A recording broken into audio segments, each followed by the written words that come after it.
नजरें इस कोर्ट पर थी, इस अदालत पर थी। ये क्या हो गया है? खान साहब क्यों नहीं पेश हुए आज? ये खान साहब का पेश होना मतलब हमारे लिए सरप्राइज नहीं था। हम कल से एंटिसिपेट कर रहे थे और आज के आपने सिक्योरिटी अरेंजमेंट जैसा चीज़ें देखी। खान साहब की जब भी आमद मुतवक्के होती है एक डिफरेंट लेवल की प्रेजेंस होती है, आज वो प्रेजेंस नहीं नजर आई। मगर अफसोस जिस बात का है कि देखें एक ट्रायल विशिएट हुआ है जो जेल के अंदर चल रहा था, और वो विशिएट किसने किया है? Honourable division bench of Islamabad high court. अच्छा, उमैद भाई साहब, आपका वक्त कीमती है, हम बैकग्राउंड में बात नहीं करेंगे, आज ही की बात करेंगे। आज कमरा अदालत में आप मौजूद हैं, क्या हुआ?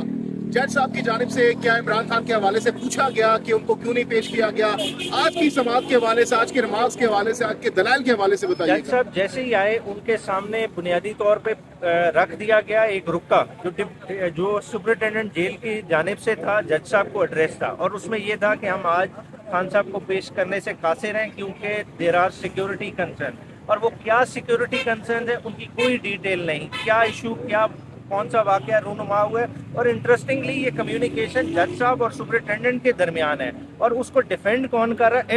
एफआईए का डोमेन अपने केस की हद तक है। खान साहब की प्रेजेंस को इंश्योर करना, ऑनरेबल हाई कोर्ट के फैसले को इम्प्लीमेंट कराना जज साहब का डोमेन है। और अब जज साहब के कंधों पे भारी जिम्मेदारी है कि उन्होंने जिम्मेदार का तयन करना है और इंश्योर करना है कि खान साहब की प्रेजेंस आज ही आज इंश्योर हो और कोर्ट का ऑर्डर लेटर एंड स्पिरिट में कंप्लाई हो।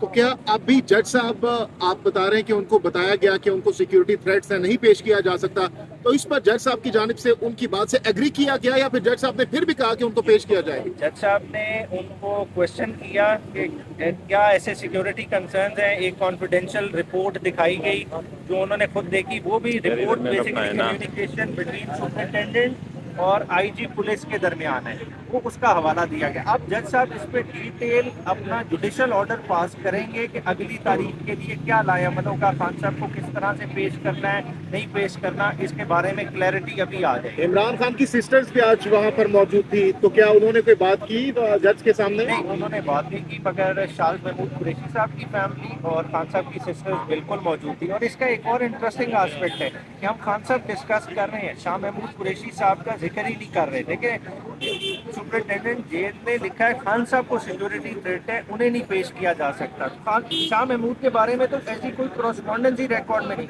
अदालत का प्रोटेक्शन ऑर्डर उनके बारे में भी था। तो तो उन्हें क्यों ये नहीं पॉइंट आपने रेस किया? बिल्कुल रेस किया गया, और इस कंसर्न को भी उन्हें एड्रेस करना पड़ेगा। एज ए लीगल एक्सपर्ट आप क्या समझते हैं, क्या ऑर्डर जारी किया जा सकता है अदालत की जानिब से? देखें, अदालत के पास अपने ऑर्डर कंप्लाइंस करने के लिए वो फर्दर टाइम भी दे सकती है। अंडर 228 टीपीसी सुपरिटेंडेंट जेल के खिलाफ प्रोसीड भी कर सकती है, क्योंकि ये open insult to the judicial officer है। अब अदलिया ने अपना देखना है कि अपना इख्तियार किस तरह से इस्तेमाल व्हाट करना है। नेक्स्ट? अब आज की समाअत के बाद आपके पास कौन से ऑप्शंस है? पीटीआई की लीगल टीम के पास कौन से ऑप्शंस है? देखिए, ये ऑर्डर हम देखेंगे, अगर तो जज साहब को उसको रीइंफोर्स अपने ऑर्डर को करते हैं और दोबारा से प्रोडक्शन का कहते हैं और इस चीज़ को डिस्कार्ड कर देते हैं, तो फिर शायद हम चैलेंज ना करें। अगर ऑर्डर अदर वे राउंड हुआ तो फिर हम दोबारा से इसको लेके जाएंगे और कंटेम्प्ट की पॉसिबिलिटी को भी लुक इनटू किया जाएगा। ठीक है, बहुत बहुत शुक्रिया।